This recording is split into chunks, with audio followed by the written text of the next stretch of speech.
in, excuse me, the National Association of Scholars series of webinars on American history. I'm David Randall, Director of Research, your moderator and host. We have started with 1620, gone on through a number of seminars, including 1676, 1776, 1787, 1800. Our last one was Lewis and Clark, 1803, and now I'm delighted to get us up to 1815, the miracle at New Orleans.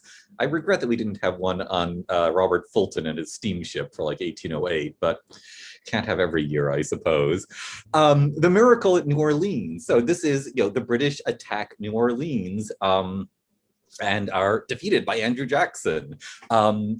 Quite crushingly, remembered in song and story. And I won't sing the song because I'm kind to y'all, but with any luck, you all know it.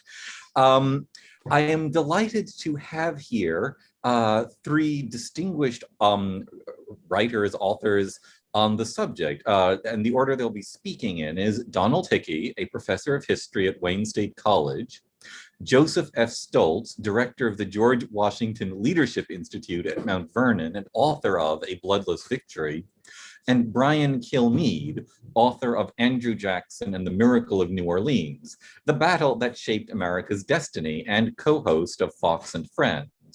Now, I just want to add to this how this is being done.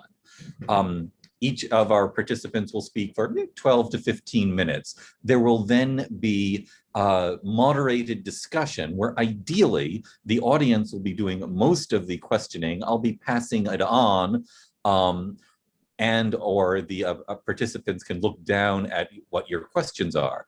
You put in your questions in the chat and Q&A buttons at the bottom, and which will also include various resources, including all the other books being written by our fine panelists, which you can then link to and go and buy their books. So your questions will all be there. They'll be passed on.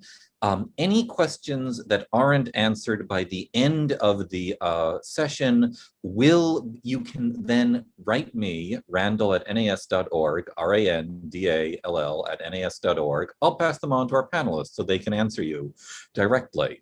Also, this is being recorded. It will be up on the National Association of Scholars YouTube channel within 24 hours. You'll be able to see this at any point and be able to pass on the link to your friends. Having said all that, I think that's all the housekeeping business. Professor Hickey. Thank you, David. I want to talk about 5 dimensions of the Battle of New Orleans: what it was, what it wasn't, why we won, why it matters, and why it is remembered, all in under 15 minutes. So forgive me if I stumble a little bit along the way. Let's start with what the battle was. It was the last great battle of the war, emphasis on great. It was one of the most stunning triumphs in U.S. military history, and it was also one of the most lopsided defeats in British military history. And finally, it played a central role in shaping the war's legacy. Now, I think these 4 points are something that almost all of us can agree upon. Here's what the Battle of New Orleans wasn't. It was not the last battle of the war. There were at least a dozen other battles, some major, fought on the Gulf Coast, in the Chesapeake Bay, on the South Atlantic coast, and on the high seas. The last battle was actually between the USS Peacock and the East India cruiser Nautilus. This was on June 30th in the Indian Ocean. And this one was fought almost 6 months after New Orleans and 4.5 months after the war was ended. So it gives you some idea of how difficult communication was in the age of sail. The British did not have a huge manpower advantage in the battle. Each nation had about 10,000 men in theater, and the British had about 6,000 on both sides of the Mississippi River engaged in the 2 fronts of that battle, and the United States about 5,400. So I would say the 2 armies were fairly evenly matched. There was no close combat near the wall, and Jackson was not exposed. This is what you see in the artwork because artists are trying to create drama. There was one British detachment that got near the wall, actually got up on the wall. They were quickly driven away by overwhelming fire. And one British soldier made it over the wall. He was captured, and that was that. And Jackson was never exposed. He was behind the wall, moving back and forth on his horse, which you would expect from a commanding general, until late in the battle. Then he kind of took a position centrally to try to figure out what was going on. Now, hard to tell though, because of all the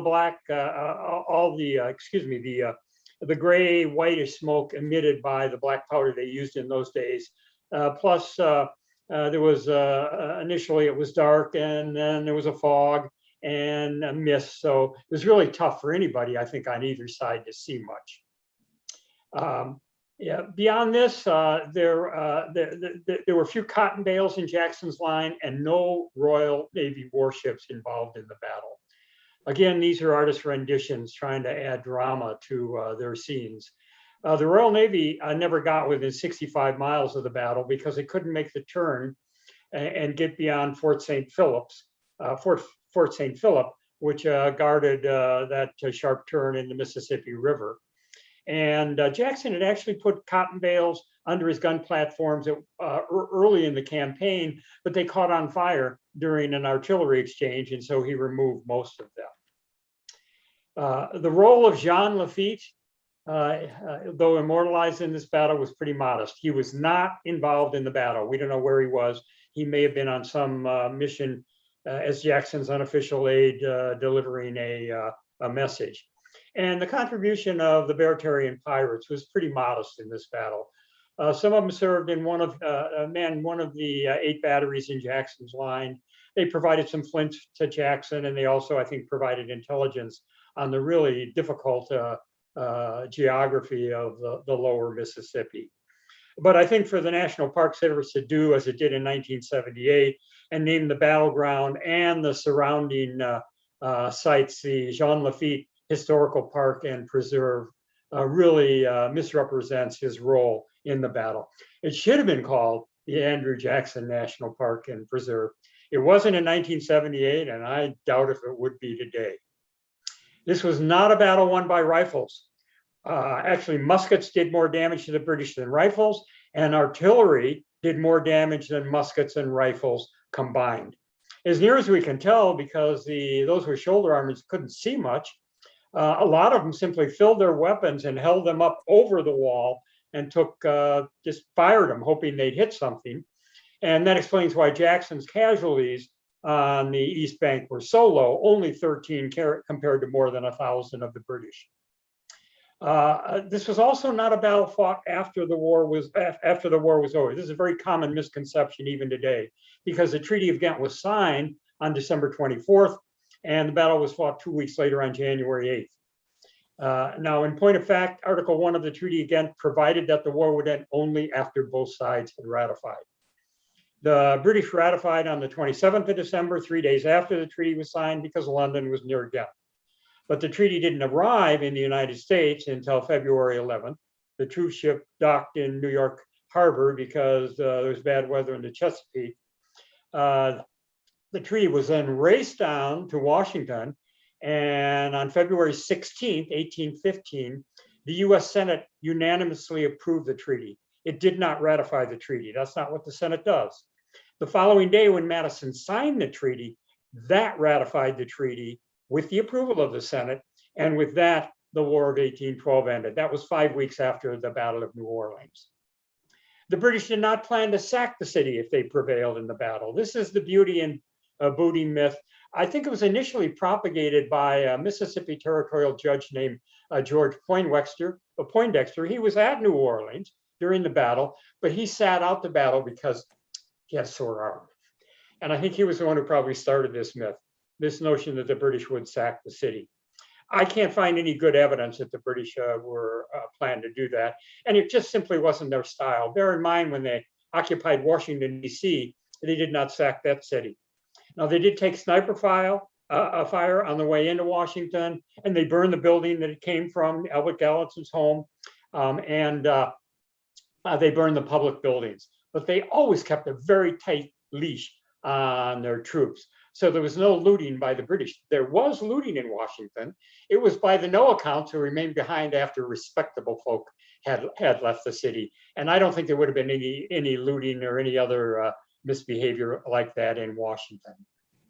Finally, the British did not plan to hold on to Lower Louisiana if they won the battle. This is another misconception, another myth propagated by those who kind of want to prop up Jackson's victory, claiming that if the British had won, they would have held on to Louisiana after the war was over, and that would have blocked American expansion into the Southwest.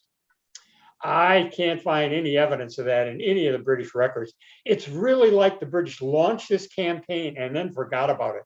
They just didn't mention it, government officials or those involved in the peacemaking process. And I'm absolutely confident that if the British had prevailed, they would have given up Lower Louisiana, just as they gave up 100 miles of the Maine coast, Cumberland Island, Mackinac Island, Fort Niagara, and Prairie du Chien, and any other territory that they held. They were just so war weary in late 1814, they wanted to end the American war. It not only drained resources, but it also tied their hands in the more important business that was taking place on the continent. That was the Congress of Vienna, which was working out the post-war settlement in Europe. All right, that's what the war wasn't. It was a lot of things. It was not a lot of things that we think it was. Why we won? Well, first and foremost, Andrew Jackson. As near as we can tell, this guy never read a treatise on military history, strategy, or tactics, but he had an intuitive grasp of how to wage warfare, and he had an iron will, and that was just absolutely crucial. To put it succinctly, his men feared him more than they feared the enemy, and so they did what he said. And he did the best job, I think, of any frontier commander of dealing with the problem that they all faced, and that was the logistical problem of waging war in the wilderness and keeping your men adequately fed and supplied. Jackson also created a really formidable defensive line. It was 20 feet thick, 4 to 8 feet high, impenetrable to British artillery or small arms, and it was anchored by 8 artillery batteries, and these were the weapons that did the most damage to the advancing British on the day of the main battle. The great Canadian military historian Don Graves looked at the units in the British battle that had taken heavy casualties, and they were mostly in front of the American artillery batteries. The United States also won because the British could not bring their big naval guns to bear because the Navy was stuck down on the lower Mississippi. And that also meant the Navy could not provide logistical support. And this really hurt the British Army in the main battle. They didn't have enough boats to move their men expeditiously across to the West Bank so they could target Jackson's force over there. And they didn't have enough artillery ammunition in order to prevail in one of the preliminary battles. They were defeated in that artillery duel because they ran out of ammunition, pure and simple. So that's why we won. Now, why does this battle matter? Well, first of all, it vaulted Jackson into the presidency. He was unquestionably the most popular military figure in the United States since the great George Washington. The battle also helped vindicate U.S. sovereignty, as did the war.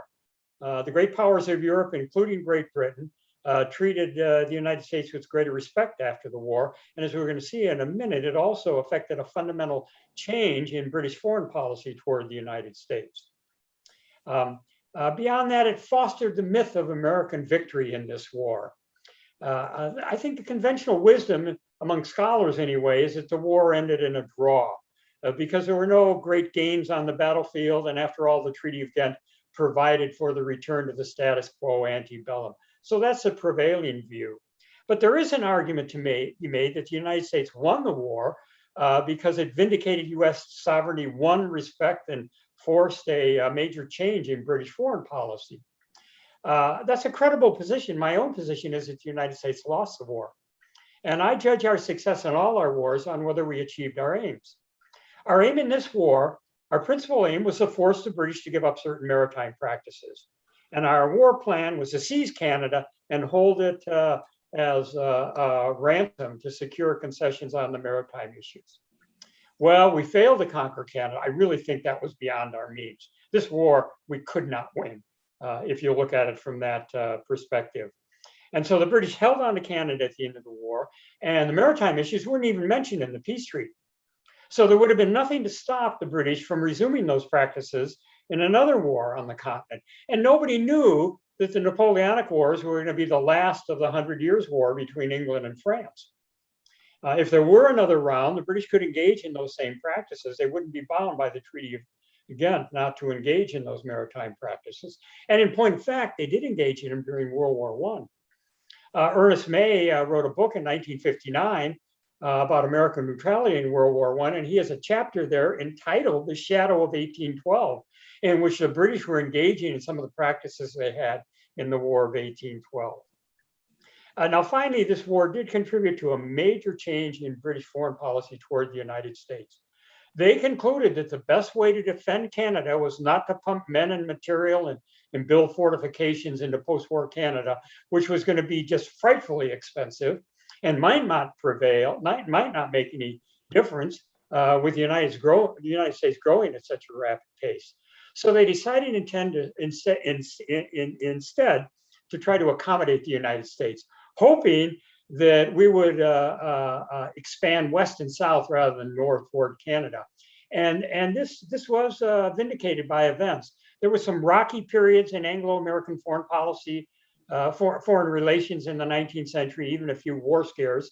But you look at the Treaty of Washington in 1871, it settled most of our outstanding differences. And the upshot of this was by the 1890s, a veritable Anglo-American accord had emerged that turned into co-belligerency in World War I, and then a full-fledged alliance in World War II, and that alliance persists to this day. So I think the British foreign policy was vindicated in the long run.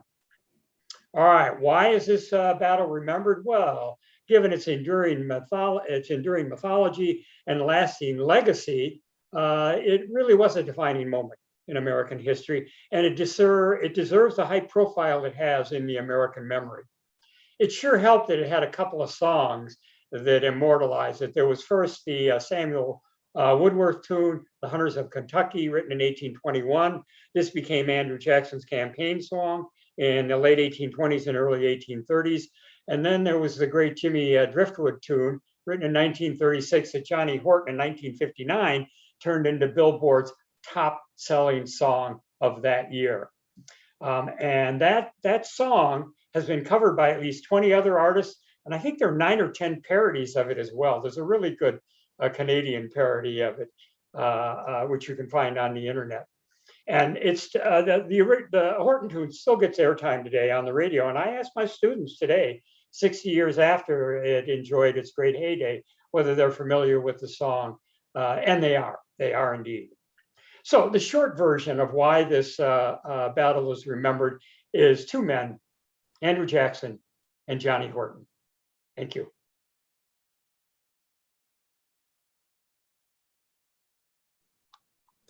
Thank you so much. And now, Dr. Stoltz, if you'd be so kind.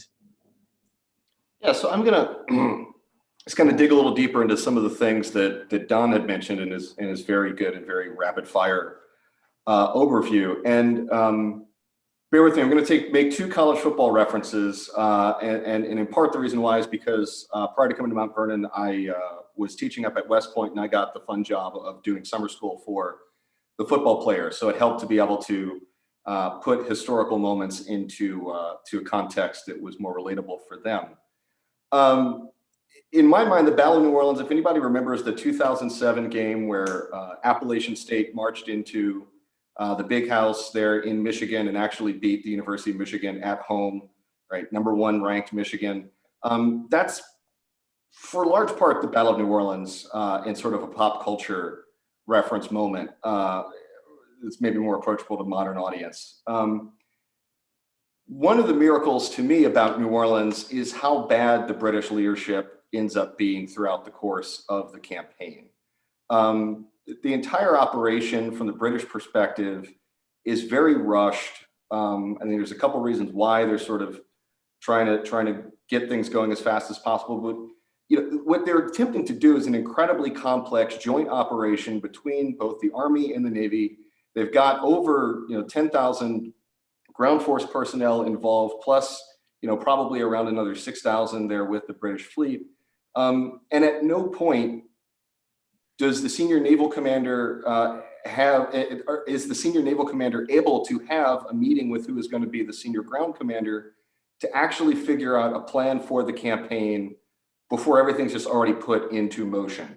So that the British admiral in charge, a guy by the name of Admiral Cochrane, it's an amphibious invasion by British doctrine. He's going to be the one with overall command, and they try a few different approaches that are going to be a little easier. That's part of why, if anybody's familiar with their attacks on attempted attacks on Mobile, or why Andrew Jackson will sort of preemptively attack Pensacola, Florida.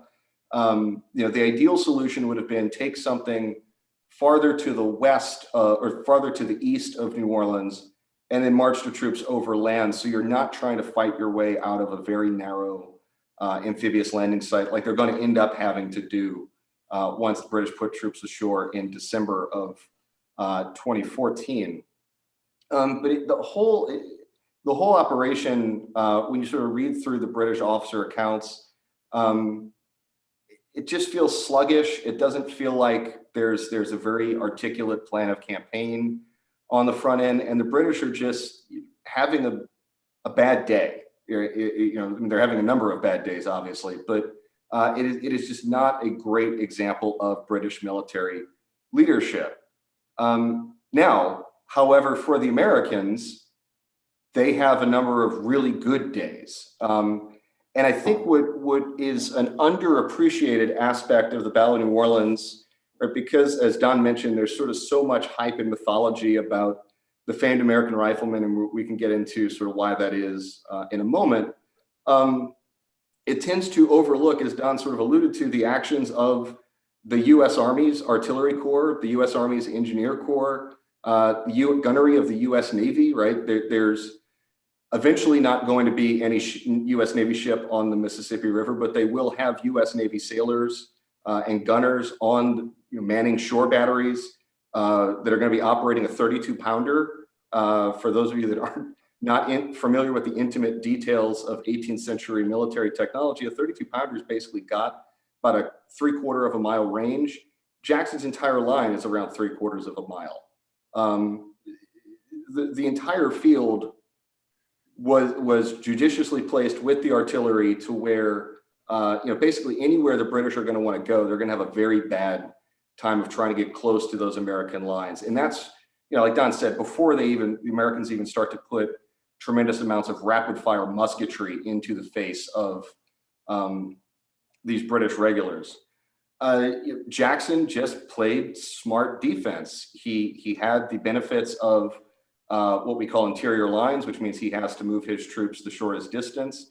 The British, because of their sort of logistical challenges, once they commit to sort of one axis of advance, that's really kind of it. They don't have the ability to easily sort of shift over to a new line of attack once they find out that the one they're on, Jackson's already put up some defensive works in front of. And there's just a sequence of really solid performances out of mid-level. I mean, and Jackson's going to be the star of the show for understandable reasons. But I think the solid performances of career mid-level U.S. Army and U.S. Navy officers that are going to be the ones to actually lay out the earthworks that are going to become the famous line Jackson that will front the Rodriguez Canal, that will actually build the bastions and the gun batteries. This is all tough professional work that, essentially the United States had to relearn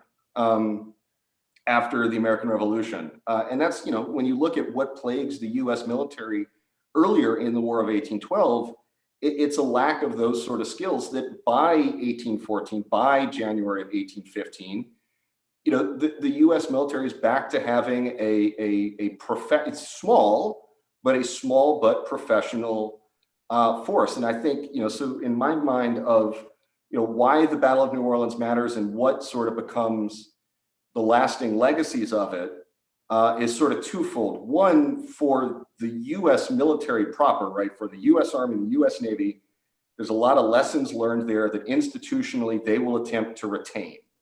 And you will see, for a myriad of reasons, but this among others, West Point will come to focus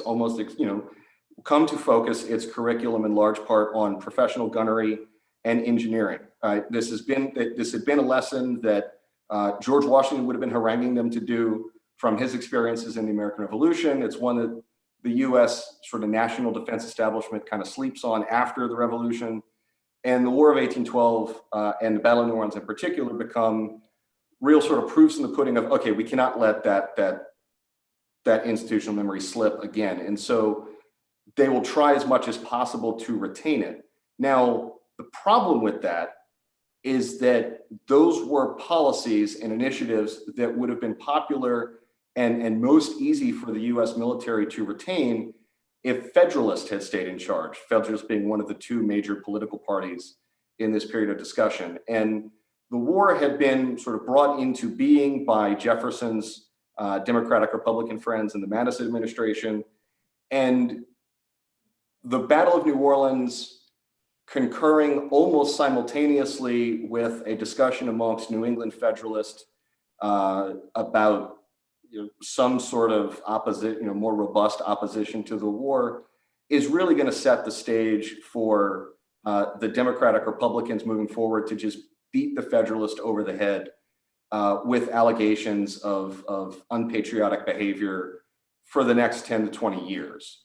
It's ironic that what's going to become known as the era of good feelings is actually brought about by the Federalists really getting their teeth kicked in politically. And I think that's where some of the mythology of the Battle of New Orleans most robustly comes from, because if you're the Madison administration, if you're a Democratic Republican politician, you don't want to admit that the established U.S. military is what defeated the British, right? This is the most famous victory of the war, and it's helpful you to politically, both in terms of your preferred policy and for whipping votes, if you really sort of emphasize the militia aspect, right? The rifleman, the brave individual farmer, which if you're the Democratic Republicans, that sort of yeoman farmer on the frontier is your core constituency. So it's really not a surprise that would be the direction that the later dominant political party would take in sort of promoting its memorialization of the battle. Now, once you get the actual sort of birth of the Democratic Party with Andrew Jackson, right? Of course, the hagiography for Jackson is going to be put even more into overdrive, which is unfortunate because look, it's not that he had an especially inspired performance, but it was a really solid performance that didn't need to be fluffed up, in my opinion. And what's unfortunate with it is we can see, you can read my book, veterans of the battle that were not fans of Andrew Jackson, the politician, come to feel like they can't even participate in their own commemorations of the battle because the history had been so politicized. Not that sounds familiar to anyone maybe at the moment. And that the dangers of sort of over politicizing that history were that, as much as we talk about the Battle of New Orleans being remembered, January 8th used to be celebrated in the Western United States on par with the 4th of July. And when you look at sort of the grand scheme of course of US history, I think one of the sad things is that, Jackson and the American victory on January 8th, 1815 has in many ways come to be less and less remembered. And in large part, that's kind of the result of the politics immediately after the battle. So there's a, maybe interesting historical irony to that extent, but look forward to questions. Thank you so much. Dr. Killmeade. I don't know about doctor, but I will definitely accept it. I don't know. There's you guys covered so much, so extensively, so detailed. I'll try to bring something new to it. And I'll say this: if I could just think about the circumstances, what always thrilled me. I think like you guys, I was always that kid in class that could not learn enough about history. And I always would say, excuse me, why are we only spending one day on the War of 1812? Didn't Washington burn to the ground? Weren't we about to be destroyed? Wasn't Madison alone on a hill, staring at a burning White House, wondering if his wife was still alive or if any of our nation would survive? He saw a militia run for their lives. We hadn't had any success. He knew they were heading to Baltimore. I don't know how we got anything together when people know who write about Madison and got to know Madison. Great intellect, didn't really have great displays of leadership.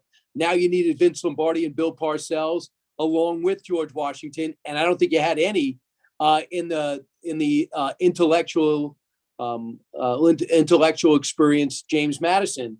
So when I thought about how the circumstances we were up against, with Washington burned to the ground, and with Madison without any battlefield experience, knew they had to make the stand in the Battle of Baltimore, and they ultimately would. They'd stand their ground, and then they finally answered the call from Andrew Jackson, who's been begging to get in this war and pay back the British for, he believes, wiping out his family, and he's got a good case there, leaving him an orphan. So this guy finally gets the respect because James Monroe has a chance to get the job and knew of Jackson. So you see the emergence of Monroe. You see a future president, Andrew Jackson, who's coming off a bullet wound. On top of that, he's suffering from dysentery, and at which time I'm lucky to be at a place where we have doctors everywhere. And I asked him, how painful is dysentery? They go, unbelievably painful to walk, let alone be on a horse in adverse conditions, having to lead your men when they're clearly going to be outnumbered and have to overcome the odds to do something that they hadn't done for the last 2 years, and that's win. So he has to find a way. I think he was down to 140 pounds or between 120 and 130 pounds. He's 41 years old. He's got to find a way to marshal together troops, try to anticipate where the British would land, then set up fortifications, rally a city in New Orleans. He was not too sure how loyal they would be and receptive to him. So he wouldn't take any prisoners. He basically demanded they dig ditches and set up these bulwarks. And we've all been to New Orleans to see what's still there today, and the cannons that still give you an idea of what it must have been like then to build these fortifications in January. The weather was not great, and to not know when the British were actually going to arrive, and to think the British would land at the perfect place from Jackson's perspective, to think he'd be able to rally his guys to attack them as they disembarked as soon as night fell. And we see that Corporal Klieg was able to write down a lot of the accounts of the War of 1812 and helped me tremendously in my research, giving me the British perspective on what happened. He claimed it was some of the most brutal fighting that he's ever been a part of. And this guy was a war veteran. And to think these experienced troops that were Wellington's men fighting with his relative under Packenham, and to think they were going to disembark and probably cut through Jackson's troops like paper mache and spend the New Year's in New Orleans partying just like you would today. And to think about all those circumstances and the defeats that the Americans went through as they get set up for this battle in 1815, I find it hard to believe you could not be in awe of the outcome. Yeah, the British were unable to ad lib out in the field. They were very dependent on their commanders more than, let's say, anybody would be today with all the sophisticated equipment that we have. So by aiming to take out their officers, we really cut off their head. By them not understanding the direction of the Mississippi when they put their I guess something like canoe or barges into the water to be able to go up and try to get behind the lines and surprise Jackson, the tide was going the other way. They weren't able to marshal any type of offense. So therefore it was one-on-one straight on. And the fortifications, along with the marksmanship ability of this makeshift army that came together just for this cause, and between the muskets and rifles, I'll defer to you guys, but the marksmanship was tremendous. And I think one of the quotes was, they could put a bullet between the eyes of a squirrel. And in terms of what was at stake, a lot was at stake. In terms of what they would have done had they won the Battle of New Orleans, the British, I was just pulled up a quote from General Jackson years later when people tried to diminish his victory, believe it or not, in his time. I think when he came back from a reunion, and they said, well, the war was kind of over. We kind of got a draw out of it, and to try to diminish the effort, he said this: if General Packenham and his 10,000 matchless men could have annihilated our little army, he would have captured New Orleans, sentryed all the contiguous territory, and abrogated the Treaty of Ghent. So that was Jackson's view at the time. When you talk about impact, we would prove that we could take on the world superpower at the time and fight. It also proved that if you're going to fight America, you're going to have your hands full, so it's not going to be easy. Number two, it gave our country a sense of swagger that, maybe we are for real. It also, I think, laid the seeds, in my humble opinion, for the Civil War, in that we would be divided. When you think the northern states were not involved in this, hey guys, don't get me involved. I'm not really, this is your war. Jefferson got me in trouble with that embargo. It really hurt our ports. It really hurt our commerce over in Massachusetts and New York. You guys fight that. And you already saw the divide as they made a move maybe to secede from the Union in the middle of the worst times of the war. They were on their way to go see see James Madison to say, we'd like to form our own country. The beginning of a split, perhaps, that Jackson would see a little bit later when he was president in South Carolina, tried to leave again, and a precursor to the Civil War that would come about 20 years after that. So I think about the dramatics. I also like this. I like the fact that if you're a founding father and if you were related to one like John Quincy Adams, people expected great things from you. But the thing about America that was different from its times is the thought is the American dream is you could be anything you want to be. I know that's a modern phrase, but the thing is we will not worship royalty. So if you want to believe that, I need to see it. I can't see it in Madison. I can't see it in Monroe. You're part of the elite. You fought brilliantly in 1776 to James Monroe in Washington, and we know all about that. But what if you're an orphan at 13? What if you become, instead of a ward of the state, you become a self-made lawyer, you become a politician, a self-made, as you guys mentioned earlier, this guy's is a self-made officer in the military, ascended himself to a general, and able to acquire his own leadership abilities just from listening to others and having to depend on himself. There's only one country that was still forming itself and finding itself at that time that would welcome and give an opportunity to a 13-year-old orphan to become a general like that and become a war hero at 41 and a two-term president who would have additional influence after he left, maybe more after he left the White House than he did while he was in the White House. And it's Andrew Jackson. That's the American story. Lincoln would define it again, and people like Frederick Douglass. It doesn't matter who you know, you can be who you want to be. At least you can pursue that dream.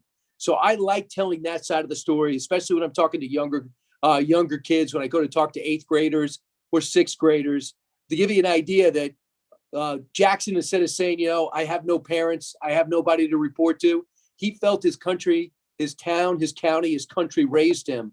And he wanted to pay his country back for what they were able to make him from whatever he would become. And in terms of the battle itself, things broke our way. They fought fearlessly. And of course, he put the fear of God in them.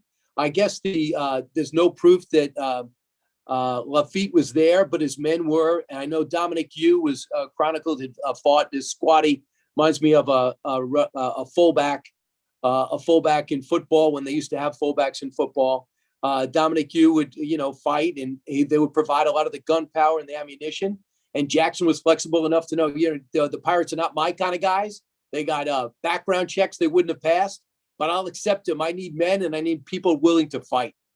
And I love the story of the nuns, and they still celebrate today. Even today, I was able to go down there and visit with them, and they certainly keep Jackson's name alive. And he thought, if I'm going to win over the town, if I'm going to win over the city, I got to win over these nuns, and he did. And that basically was made into a makeshift hospital. But as you mentioned, 13 casualties, some wounded. Most of the wounded were British, and most of the dead were British. So it was a remarkable, quick victory, well-earned. Luck was involved, but an American hero was crowned. And I thought you brought out well that by all reports, the Battle of New Orleans was as big as the 4th of July up until the Civil War, when things certainly changed. And I just think it's important that America had a victory to celebrate, even though the Treaty of Ghent was signed. And I also think for the most part in the Northeast, they do a terrible job on this war. The thing that outlined it to me, I was able to take a tour of the White House, look up by the bowling alley and see the scorch in the archway. And I was told by an esteemed member who lived there, that's where the British, burned the White House. This archway is left on purpose, perhaps for chief executives to understand how fragile democracy is and how you can't take one day for granted, as we've seen before, more today maybe than when I wrote the book 4 years ago. So I tried to bring something new to our discussion. I know there's a lot of things still up for debate. To me, I find it endlessly intriguing rather than aggravating. I love hearing people's perspective, notes they found, visits over to London that revealed this war battle and this plan. I think about the drama of trying to tell the British that we're trying to cut a deal, but we had nothing to work with because all we had at the back of our baseball card were losses. And when things started turning around, I don't know if that factored into the Treaty of Ghent. But man, if he had waited a few weeks and reports of the Battle of New Orleans got back to the British, it would have been even, they would have even had more power when it came to negotiating the final agreement. And I believe they won by losing. I agree with you. The objectives weren't purely won. Going to attack Canada and leaving your country totally open, maybe not the best war move. I also think without a standing army taking on the best army, not the strongest move in terms of timing. Using Revolutionary War generals who had clearly passed their prime just by the calendar. I don't know if they had a choice, but maybe they had a false sense of success against the British, who couldn't wait, by all accounts, to pay us back without the French to bail us out. So that's my view, trying to add things that you guys didn't add, but I'll open it up to any questions you might have. Thank you so much. And I'll just say, excuse me, if any of you want to respond directly to one another, go for that. However, I do have some questions I'd be glad to start feeding to you. Did any of you want to reply to anything that was said by anybody else?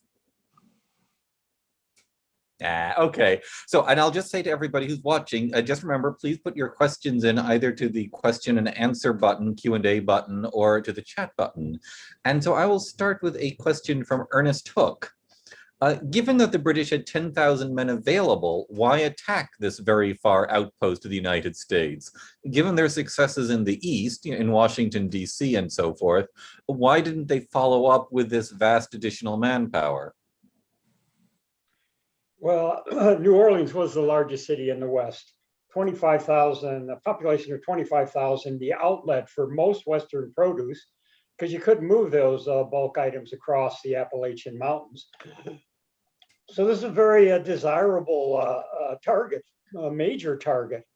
Now, like the other combined operations that went badly for the British, one of the legacies is that it exacerbated inter-service rivalry in Great Britain. And the British Army blamed the defeat on the British Navy, claiming that it was nothing more than a plundering expedition to begin with. But in fact, it was a prime target. It would have been a great target, and no reason to believe the British would enjoy any more success with their amphibious operations in the East than they could enjoy on the Gulf Coast. Do either Dr. Stoltz, Mr. Killmead, do you have a preference, something to add to that? The only thing I would add to that is I don't think the British could conceive of not winning, especially after they basically had a ceasefire with the French. They're like, let's finish these guys off and let's send a message to our other colonies. And I thought that they just felt, by almost all accounts, even though it seems like Packenham knew when he arrived, he looked around and said, why the hell did you land here? What made you pick this? And when he tried to rally troops to get back on their ships and maybe pick another spot, they basically questioned his courage. So he's like, all right, let's put our stake in the ground. Let's go win this thing. And obviously it was a huge mistake. Yeah, I mean, I think somebody, in terms of the force that lands at New Orleans, one of the things that's sort of, I think, underappreciated is just how much larger it is, the British force, compared to other British expeditions and raids. And one of the things that's interesting, if you really kind of get into the details of which regiments and what those roles were, the force was sort of disproportionately heavy. It's gonna be a weird sentence, but disproportionately heavy on light infantry, meaning a disproportionate amount of soldiers that were trained to fight in dispersed formations. So they're definitely tracking that, any sort of movement on the Gulf Coast is gonna really wanna rely on troops that are more used to dispersed terrain. It's interesting that they bring along two regiments of the British would have called West Indies regiments, so black regiments, black soldiers. The British thought were better at dealing with warm weather, right? Even if you're going to hold, if you're planning on being in New Orleans at least for a few months and the weather is going to heat up, you're maybe a little worried about how your kids from York and Manchester and the suburbs of London are going to do with, as a product of the hot Louisiana summers. It's not something just anyone can roll down and deal with. I mean, I saw somebody said, why didn't they follow up more on it? In a related question of like, why weren't they bringing more troops over from Europe? I mean, I think one of the things that New Orleans is a story that's helpful to be told in parallel, or the entire War of 1812 is helpful to be told in parallel with the Napoleonic Wars, right? Because from the British perspective, that's going on at the same time and as a related thing. And yes, Napoleon is defeated by this point, but the British Army is still responsible for occupying, whole sections of France and sort of keeping troops on the French border to make sure that the French people don't get kind of squirrely. Think a la, U.S. occupation forces after World War I and World War II. So the British have more resources than they had during, the pre-Napoleon's first abdication, but they're still not flush with all sorts of troops to be funneling down to the Gulf Coast. Thank you. I have a follow-up question. I mean, did the British have good maps of New Orleans? Were they surprised at how far the city was from the shore? And if they weren't surprised, why didn't they make the connection between the maps and the actual fighting? To anybody. That's a great question. Nobody had good maps of New Orleans. And that was one thing that the Baratarian pirates brought to the table for Jackson, an understanding of the lower Mississippi. But I don't know, I am really not quite sure what the British expected. We still need a good account of this battle from the British perspective. There's a guy named Riley who did an account, but there are a couple of scholars, one in Northern Ireland and one at the Kew Archives, Kevin Chambers and John, I've lost his last name. They're working on a joint project. They found a ton of stuff in the British archives, and I think that's going to shed new light on that kind of question that you're raising, David.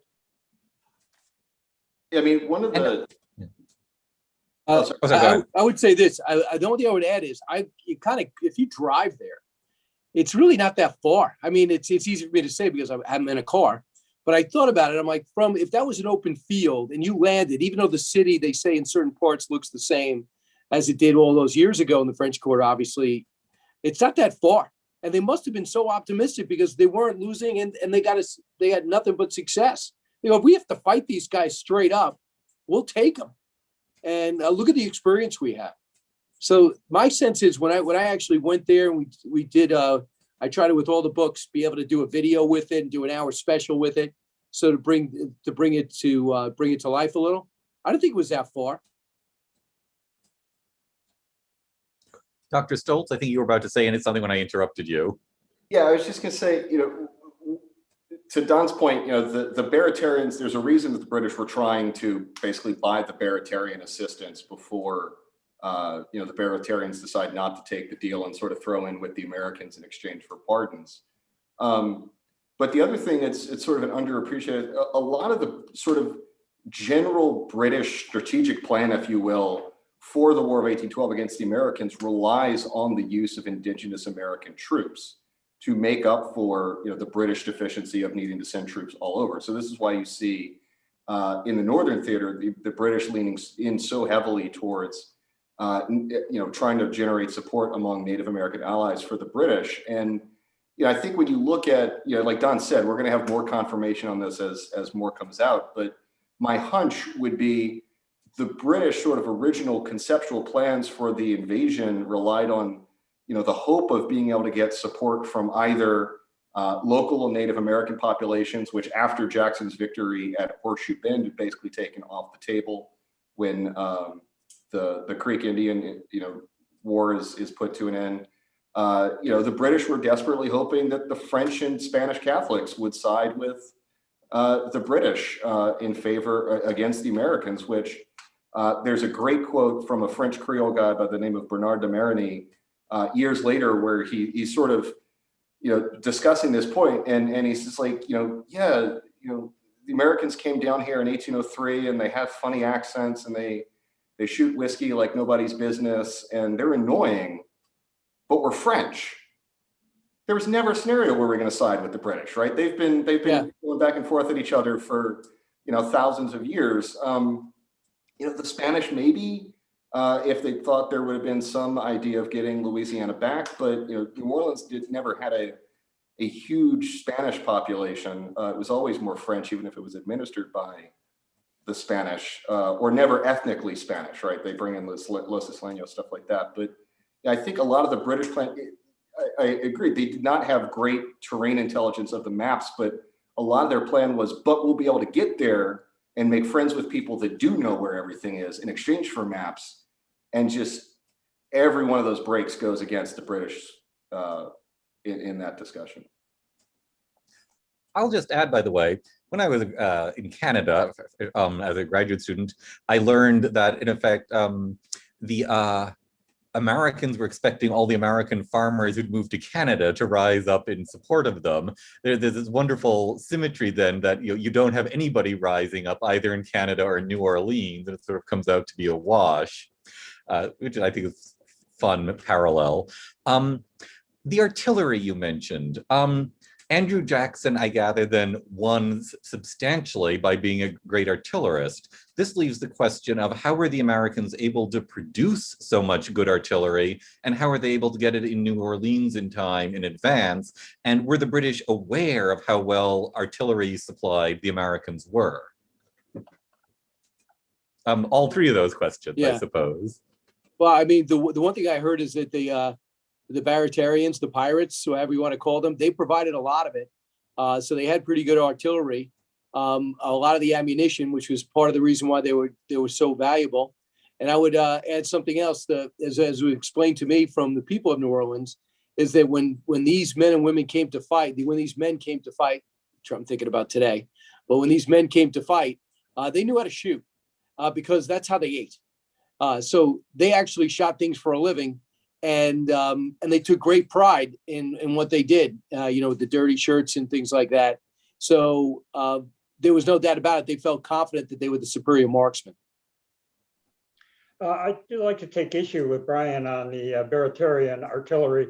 It was pretty small bore artillery, and my understanding is that very little of it was used in Jackson's line. Now, there were some big guns there because it was an important port city. And you also had a couple of warships, and they moved the artillery from at least one of those warships into Jackson's line. Actually, I think from both. And keep in mind that the way the Mississippi flowed, they could ship big guns down the Mississippi River. And in fact, they did do that in 1814. So it was a lot easier for them to sort of bring together the firepower at New Orleans that the British could only hope to amass there. Thank you. I'll go back to a question from the audience. Michael Bosworth, did the privateer General Armstrong engagement in September 1814 in Fayal do anything to delay the Louisiana expedition or not?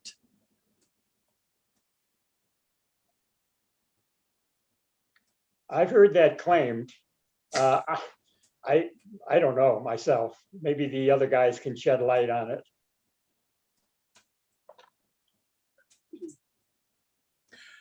No, I have not heard that. So let's see. A more general question from Martin Taylor. In comparing fabulously surprising defeats, how would you rank the Battle of New Orleans versus, say, the Battle of Lepanto or the Battle of Hastings? How would you what? Rank, I mean, how surprising was it? I mean, or are we talking like 1 in 100, 1 in 10? I mean, on your surprise-o-meter. Well, what do you think, Joe? You looked at the historiography. I don't think it was that stunning, but see what the other guys say.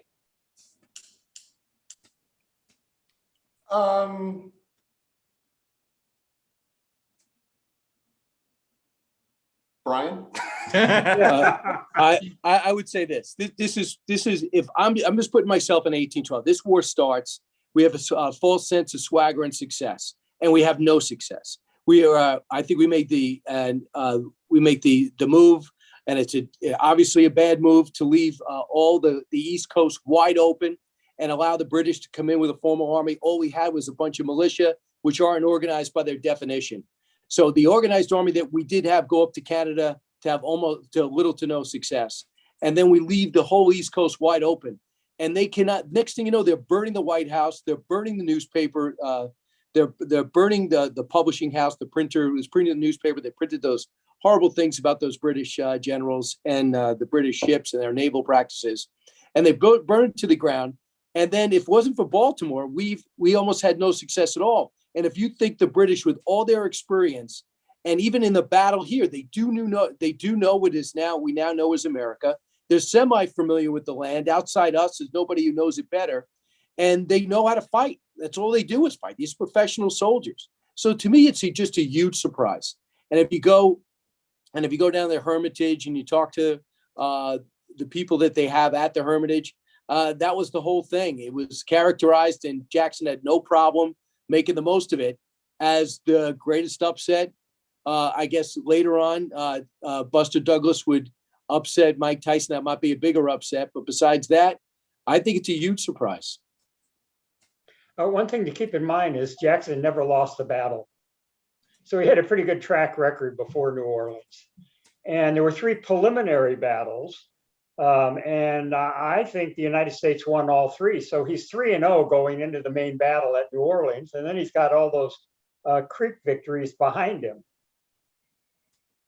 I mean, I think when you look at sort of the American popular perception at the time, it's certainly a surprise to most Americans because, like Brian mentioned, the U.S. has not been doing a lot of winning against the British. You know, I mean, and more often than not, they're basically getting their teeth kicked in. I mean, I would say probably I think the only person on the American side probably not surprised by the American victory was Andrew Jackson, because I don't think he lived in a world where he could fail. Right. He almost played like he had nothing to lose always. And I agree with you, except for I think that also, do you think the fact that these were basically Wellington's troops and they didn't lose, did that also give them perhaps in retrospect a false sense of confidence that they're going to find a way to prevail? They're better fighters, they're fearless, they're successful.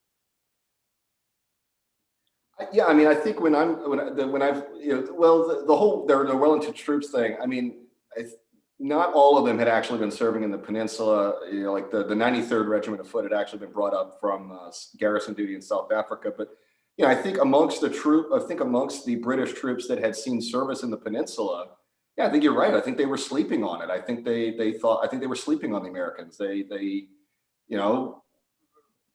We've seen what all of our, you know, other British regiments have been doing to these guys. Why would we think that this bout is going to be any different? And, you know, I think, you know, one of the big differentiators becomes, you know, the American leadership at the top is just making smarter, better decisions than you'd seen a lot of the sort of senior American officer corps making earlier. You know, if you put Winfield Scott in command of the American Northern Army sooner, you know, you maybe don't have the same problems up there. But, you know, down south, they've got Jackson, who's, and I say that, I don't mean this in a disparaging way, drunk on success, right? So that, you know, the British surprise us, they land, you know, the night of December 23rd. Of course, his first reaction is to go punch him in the teeth. I mean, one, it's the smart thing to do. And 2, let's get at it, baby. Thank you. I'm going to have another question from Ernest Hook with a little follow-up on my own. So from Ernest Hook, were the 2 regiments of West Indian African origin troops the British brought freedmen or enslaved? And I'm going to add to that, were there free blacks and or slaves as part of Jackson's army, you know, contributing to the success? The way I understand it, I thought it was pretty amazing, especially at the time. The African-American troops or the black troops, depending on where they're from, the Caribbean, they were paid the same. They ate the same. I thought that was pretty interesting. There's a couple of quotes that I haven't memorized where he says, basically, you know, you'll treat them the same, you'll get paid the same, and you'll eat along with them, judging by Jackson's track record and the beliefs at the time. I think that's pretty extraordinary. Also, how bad he needed guys. Those West Indian troops were free blacks, and Jackson. There were a lot of free blacks in New Orleans who had come from Santo Domingo because that had become such a hellhole. And Jackson recruited them for the campaign in defense of New Orleans against local wishes. But he just said, "I'm doing it. I don't care what you say." And so they served him. And I think there were some slaves who served for Jackson on Jackson's side. There is the claim made by one that they were promised freedom. They never got it. I don't know if if that claim can be sustained, that promise had been made to them. Thank you. Question from Jeffrey Kressler. Are there lessons for the American military today about fighting the last war or assuming we can't lose? And I suppose I would just say, if you can think there are lessons both from the way the Americans fought and from the way the British fought. I taught at the Army Staff College in 91, 92, right after the first Gulf War. And I remember driving in there saying, God, these guys are going to be riding high. We really kicked some butt in that war. But it wasn't that way at all. And I had these mid-career officers saying, we got lucky. And I learned in the classes that I taught, they were encouraged to think outside the box. And that there were, our enemies were already planning for the next war, and they were profiting from our success in the first Gulf War, trying to counter the source of that success. So I would say that the American military establishment, at least what I've seen of it, has been very good at sort of not living on its successes and just kind of waltzing into wars. We did do that at the beginning of the Korean War in the wake of World War II. But boy, I heard time and time again from senior officers, we don't want to make that mistake again. Dr. Stoltz, Mr. Killmead? Well, in terms of the actual strategy, I'll defer to the guys. I will say this. I enjoy studying it, especially if I'm a military man or woman. I study it. I don't necessarily have to emulate it because I think like everything with the times, you got to change. What are our weapons that we got to use to now? Who are we fighting? And what are the issues? How long can we do this? What, as you mentioned to start this whole thing, what were the objectives? So I just think that when you look at a war like the War of 1812, there's very little you could take away from it except for the tenacity, the ferociousness. But I can't imagine the tactics. Yeah, I don't think, if it gets to the point where the U.S. Army has to line up again with muskets, we're probably all screwed. Yeah.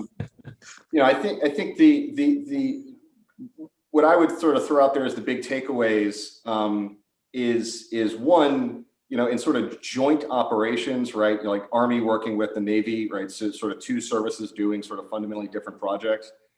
I think the New Orleans campaign is a good example of the importance of having a collaborative environment between those different services, right? So, like I said, the British Army and the Royal Navy are not really networking that much on the front end to sort of come up with a coherent plan of campaign. Now, with Jackson on the American side, you see he brings in the senior naval officer at the post, which is somebody that at the New Orleans, naval post, which is someone that dramatically he outranks. I think the guy was like a lieutenant. A Navy lieutenant, so the equivalent of like an Army captain. And, by all accounts, Jackson's not treating him as an equal, but treating him with full respect, right?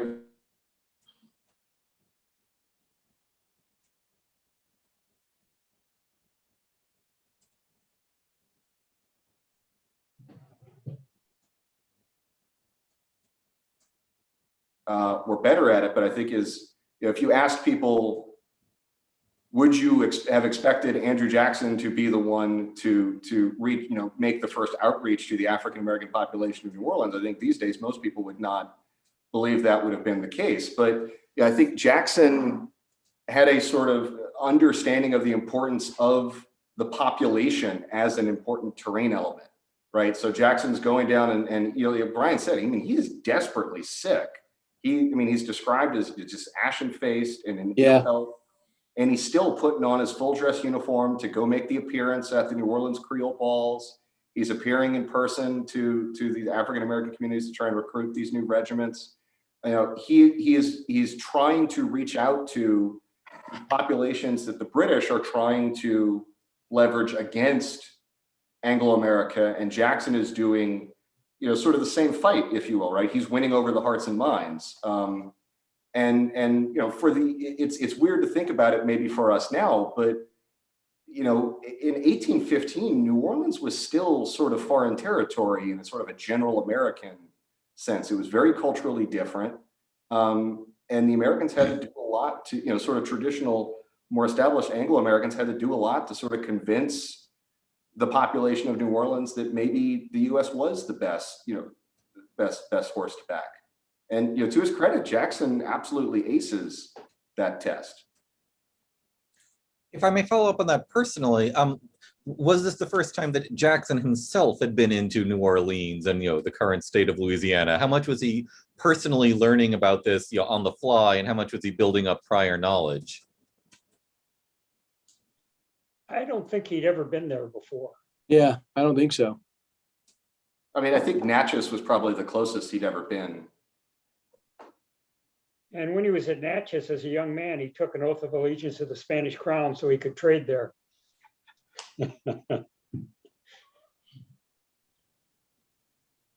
There's a question about the training of General Pakenham, and relating that to, in fact, was he not trained by the Duke of Wellington to, you know, have independent command?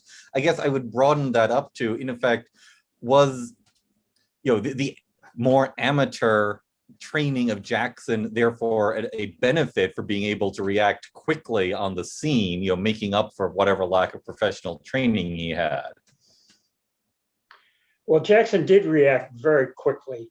When he learned the British had arrived 9 miles below New Orleans, the one failure of his intel prior to the campaign, he acted very quickly, pulled a force together, attacked that night, and really knocked the British back on their heels. They weren't expecting that at all. And I think that slowed their movement north against New Orleans.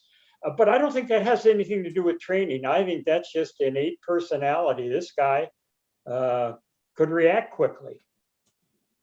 I also think it didn't help that they were lobbing cannonballs onto shore. So these British thought they'd have an easy time of it. They'll disembark, they'll light fires, and they'll have tents. And the next day they'll walk to New Orleans and see what they have. And then you got these flatboats who came by and started just lobbing cannon fire onto shore. And between that and the attack that would come when night came down, I think the British should have got an indication early. This is going to be a brand new fight. This is going to be something we hadn't experienced yet. And there is an argument to be made that by the time Pakenham arrived, their British position was pretty hopeless. The Americans were now pretty well prepared for them, and it wasn't clear that the British could have done anything to prevail in the battle at that point. I think in terms of Pakenham's training, I mean, he'd obviously had a, relatively distinguished career in the peninsula. It had largely been as a staff officer, which means he's observing more senior general officers sort of lay out their plans for campaign and helping them execute, but he hasn't really had to kind of do it on his own. I think near the very end, he's maybe in command of a corps, but I don't know how much sort of how independent it was from sort of Wellington's larger force. So in some ways that, Jackson maybe has an advantage of being far more aware of knowing what he doesn't know, right? Jackson, has the freedom of someone not burdened with a false sense of confidence about their professional skills. Whereas Pakenham's, maybe trying to emulate what he'd seen before, which was not this type of operation. But I mean, the other thing, and this is where I'll sort of defend His Grace Pakenham. he wasn't actually the senior commander either. I mean, the Royal Navy commander, Admiral Cochrane, is the one that's actually in charge of the whole campaign. Packingham, I think, kind of gets thrown under the bus in a lot of historiography because he's in charge of the battlefield on January 8th. But I mean, it's the Royal Navy historiographically very conveniently sort of backs their way out of the whole thing to take any responsibility for the disaster. And it helps the Royal Navy that Packingham dies trying to rally his troops, so he's not around to defend himself. And he was added in when Robert Ross gets killed in Baltimore.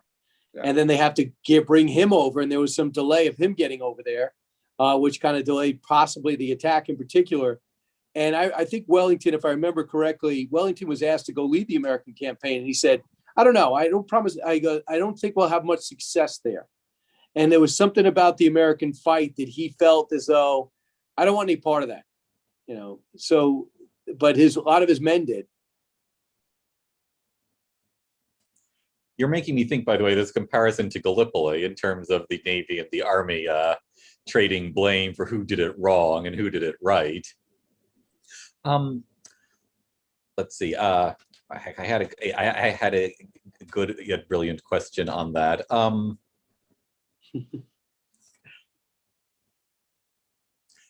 The Andrew Jackson cult, how quickly does it build after this? I mean, is it immediate within the year, or does it take a few years to build?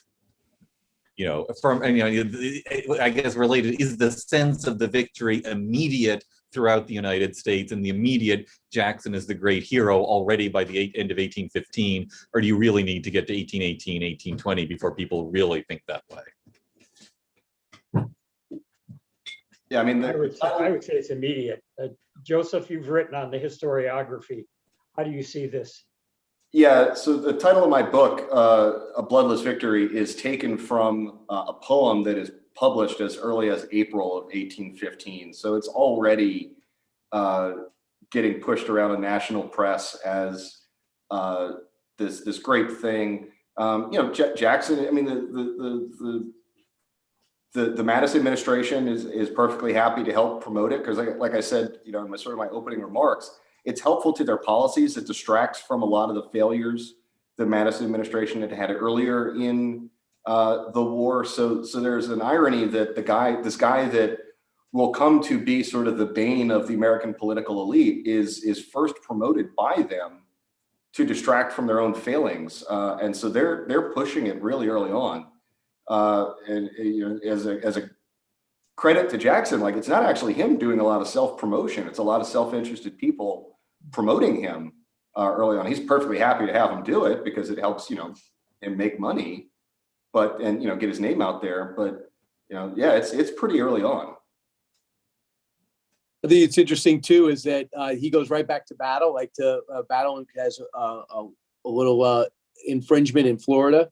And I understand that he knew too, he might have an innate battlefield ability, but he also had promotion ability.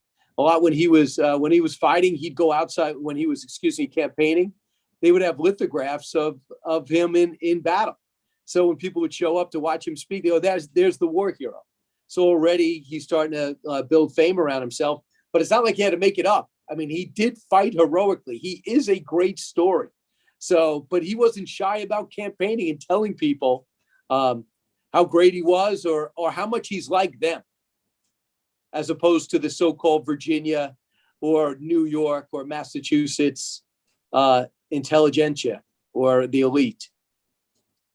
Yeah, it's a weird period because really it's not going to be until into the Jackson presidency and then sort of overtly after that, like, in that period, you still didn't run for office. You stood for office. Yeah. Now, like, I'm standing on a stump while Brian reads a speech that I've written about myself about how awesome I am. Right.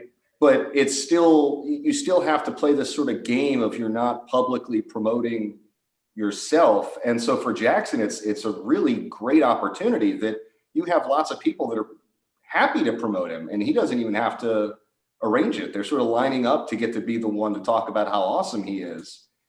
So he can sort of advance himself politically in a very convenient way that lets him build a lot of power very quickly. That's sort of no having to maneuver on his own part. Right. And just to move forward a little, like the classy way, he loses to John Quincy Adams, in heartbreaking fashion. Political maneuvering did it. He shows up at the inaugural. He does show, he doesn't go away, but he is a good loser, which I think we could learn a lot from today. And I just think that's an important message. He's we'll revisit this, and he does, and he wins.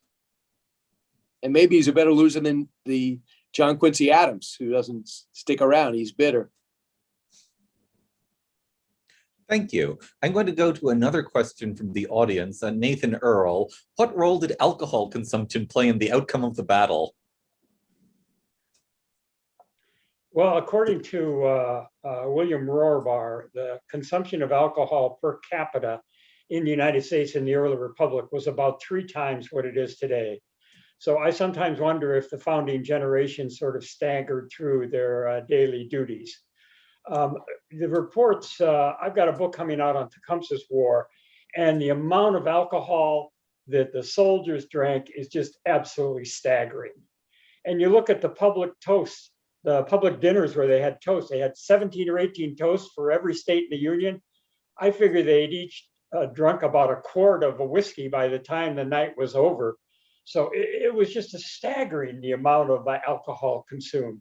Now, whether it actually influenced the course of the campaign or the battle, who knows? Sometimes you could get soldiers to do things that they didn't want to do if you gave them a few extra gills of whiskey. But I don't think that was the case here. That's before liver transplants too, so it's an admirable thing to embark on. Yeah, I mean, when you look at army rations from the American Revolution all the way up to, I mean, for the U.S. Navy, I mean, into the 20th century. I mean, an alcohol ration was just part of the expected allowance of someone in military service. Now, the British, did the same thing, and their ration was, I believe, 1/3 of a pint of rum per day. And the interesting way they would keep the soldiers from getting sloshed was you got your serving, you had to drink it all right then. And then, that was your sort of ration for the day. But like Don said, if we know we're about to go in a big fight and I'm going to need you to storm some ramparts, maybe you get an extra third, or maybe, the deal is when you get over those ramparts, you get an extra third. So, I mean, alcohol was much more a part of the culture then, but not in a nefarious way that I think sort of post-Victorian America sees it as, if that makes sense. The British Army had actually abolished the ration for alcohol prior to the War of 1812. Now, that didn't stop their men from drinking a lot of alcohol when they could get their hands on it. And the Americans were really ingenious in getting alcohol and hiding it. And I remember one case, this was during the War of 1812, the men were carrying it in the barrels of their muskets and rifles. And the officer couldn't figure out where they were getting the alcohol. They knew from their behavior they had access to it. Well, that's where they were storing it. The British military historian John Keegan wrote a story about being invited to the British Staff College to tell them what has motivated the British soldier over the centuries to fight, and his answer was drink and loot. He was not invited back. Right. I have a question. The terrain between, in which the battle was fought, what would surprise us nowadays about the terrain then? I mean, in fact, do we have some sort of assumption about what the land was like in which they fought, which is, wrong, and we just don't know think properly about what it was like back in 1815? Flat, muddy, and barren of much growth. Well, and so one of the things I found real interesting when I was researching my book and going through, I hope there's no archaeologist on the call, but very meticulous, very detailed archaeological surveys of the battle. One of the things, or of the battlefield that the National Park Service has done, I think one of the things I found most interesting is like Don said, it for the most part was very flat. It's agricultural land. But what's interesting, and when you go back and read some of the British officer discussions of the behavior of their troops, there were smaller irrigation depressions that ran parallel to Line Jackson, right? And we're not talking anything severe, but we're talking enough that if you're an enterprising Yorkshireman, you might decide this is a good place to camp out for a bit rather than continue marching forward into the canister fire of 24 and 32-pound naval ordnance, right? So there wasn't a lot of terrain to speak of that affected the battle, but there was sort of just enough possible enfilades, I think, to where it gave a self-conscious British soldier options, if that makes sense. I guess without the greenery, it's pretty much the way it is now, right? I mean, there's a lot of grass, it's open field, and they were smart enough to leave some of those, and I'll be naive enough to think it's the original, some of those little hills that they built, and I guess they would have the gullies, which were supposedly filled with water, but they supposedly went all the way down. And to think about how they had to rally everybody in the town to pitch in, grab a shovel, and make these ditches, and make these trenches, and make these mini walls, it's stunning. Considering when he was walking into New Orleans, he wasn't sure what he was going to find, and he played it right, as you mentioned. So he did have that diplomatic skill, and he would display that later as president. But I would also think it's kind of cool in that we still haven't really found out, was it the Irish in charge of lacing together what we now call ladders that was supposed to run first, put it up against the wall in the final battle, and then have the next wave of soldiers run over? And it doesn't look like those ladders were ever delivered. And I don't know if that relates to the alcohol decision. Maybe not enough alcohol to run into the teeth of fire and put a ladder in front of a wall. Or, I'm not even British. I'm Irish. This is not where I want to die. I'd like to stay here and hang out a while. But if those ladders went up on the wall, maybe it would have been a different story, or maybe they would have been shot as they reached its peak. But the battle plan wasn't successful because it wasn't executed.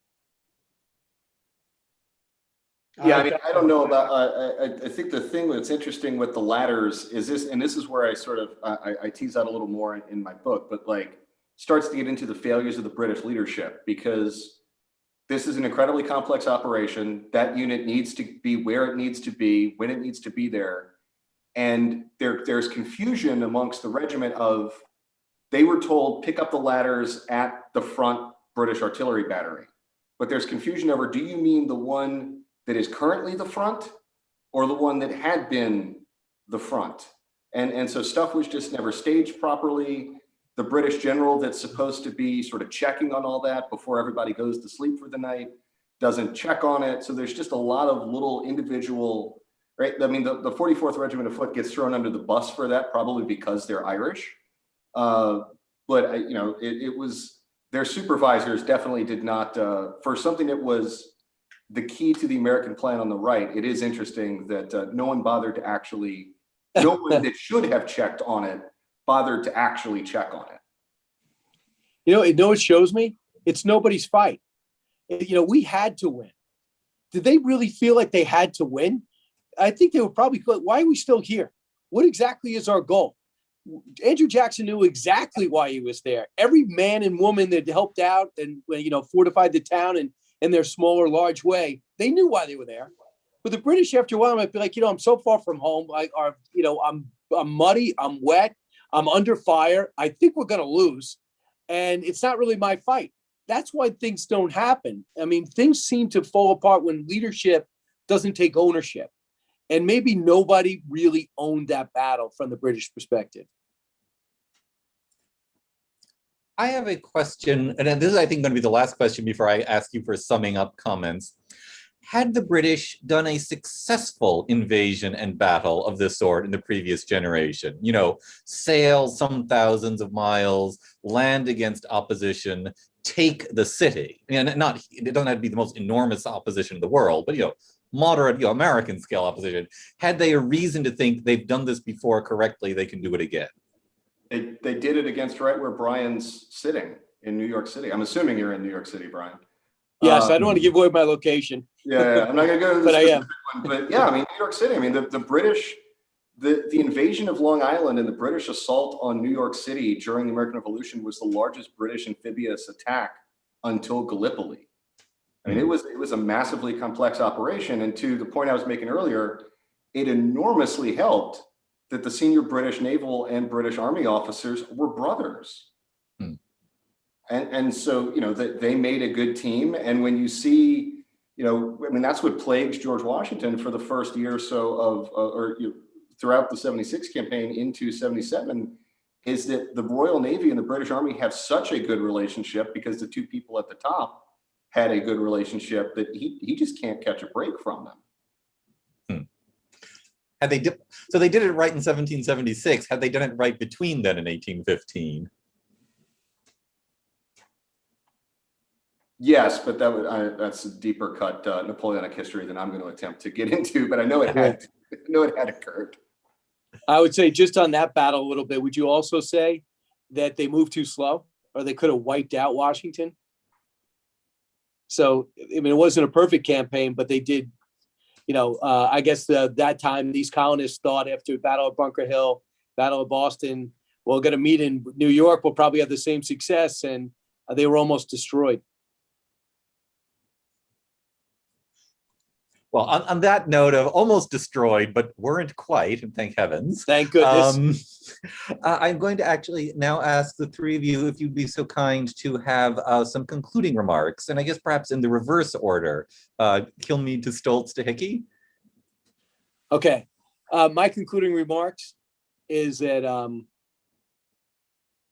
I'm endlessly curious about this. Even since the book came out, I'm finding out more and more things, and I'm endlessly in awe of this historians who keep this story alive on a daily basis, the ones in the national parks, the ones who write the books, who take my calls, who are able to collaborate with, and who have this thirst for history. I think now more than ever, conferences like this, intellects like all of yours are so valuable. Not that our past is so perfect, but it's so enjoyable to study and learn from and bring to life.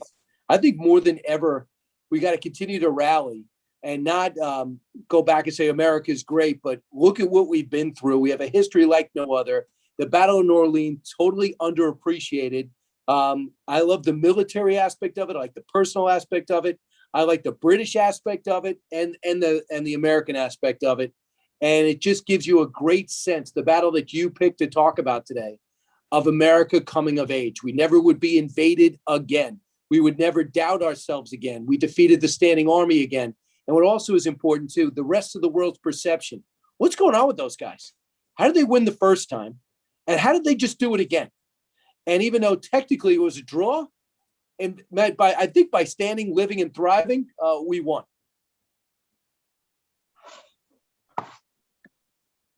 Thank you. Dr. Stoltz. Yeah, I mean, I think there's a few things sort of interesting. I mean, like I alluded maybe to it earlier, is, you know, what's fascinating to me, the part of the reason why I did the book I did was, right, it's the weird thing of it's a study of memory and memorialization, but I would also sort of, you know, one of the ways we sort of discussed it when I was writing it was it's also a study of forgetting, right? And how did American society come to de-emphasize the battle more and more over time? And, you know, part of it's just age, right? I mean, it loses relevance just by its age. You know, part of it was, like I mentioned, it sort of gets overtly politicized, right? So you know, the Democratic Republicans use it to sort of beat the Federalists over the head with and win policy victories against them. Jackson and the Democrats will use it to help, you know, elect Andrew Jackson as president. And then that sort of alienates Whigs, right? People that are politically opposed to Jackson. And so that sort of alienates another group from wanting to commemorate it.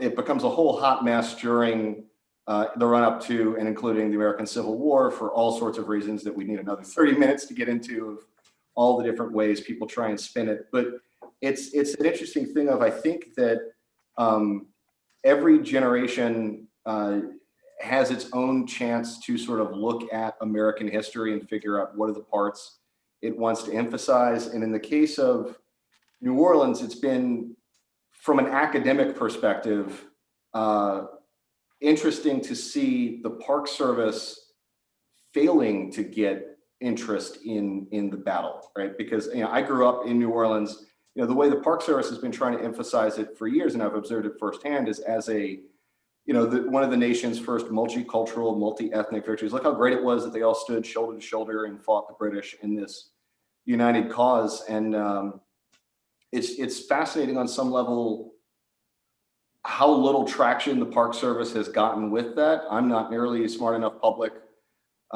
intelligentsia type to figure out, or eloquent enough to figure out, why that is. But I think it means something, and I think it's one of those things of it's great to see organizations like yours trying to emphasize the battle and get these discussions going, because it's important to get these voices into the room about how can we have a fuller understanding of history, while also being able to sort of remain grounded in the stories that have already resonated so much with past generations, if that makes sense. Wonderful sense by me. Thank you so much. And thank you for the kind words. Professor Hickey. Okay, my computer went to sleep on me and I disappeared for a while. So if it happens again in mid-sentence, you'll know why. But what I'd like to do is share a few sentences from the concluding page of my first book on the War of 1812. Which sort of gives my take on the battle. The Battle of New Orleans, though fought after Great Britain had signed and ratified the peace treaty, played a particularly important role in forging the myth of American victory. Republicans boasted how they had defeated the heroes of Napoleon, Wellington's Invincibles, and this one I love, the conquerors of Europe, because the British had beat the French and we beat the British. As the years slipped by, most people forgot the cause of the war. They forgot the defeats on land and sea and lost sight of how close the nation had come to military rout and financial collapse. According to the emerging myth, the United States had won the war as well as the peace. Thus, the War of 1812 passed into history not as a futile and costly struggle in which the United States had barely escaped defeat and disunion, but as a glorious triumph in which the nation had single-handedly defeated the conqueror of Napoleon and the mistress of the seas. And that, my friends, was all made possible by the Battle of New Orleans. Yep. Thank you so much. Look, thank you all so much for speaking with us. It's been a wonderful session, and I've learned, and I think from all of you, and I believe everybody who's been listening has been learning. I will just repeat what I said before. If you have questions which were not answered or which come to you afterwards, please send them to me. That's randall@nas.org, RANDALL@nas.org, and I'll be delighted to forward your questions on to the panelists. This will be recorded and put onto our YouTube. It has been recorded and will be put onto our YouTube channel. Again, that should be within 24 hours. You should be able to see this for eternity. But not in eternity. We will soon be going on with our regular series of webinars on American history and American literature. So we're not stopping with 1815. We are going onwards. And I believe, gosh, I think we're doing American Pastoral on July 1st, and for literature, and for the Missouri Compromise on July 6th. There's another one before then, please forgive me, but we're certainly having literature and history coming by about Independence Day. So thank you again all so much. To the audience, thank you so much for coming to listen, and please come back and listen to more. Have a lovely afternoon, everybody. Thank you. Appreciate it. Thank you.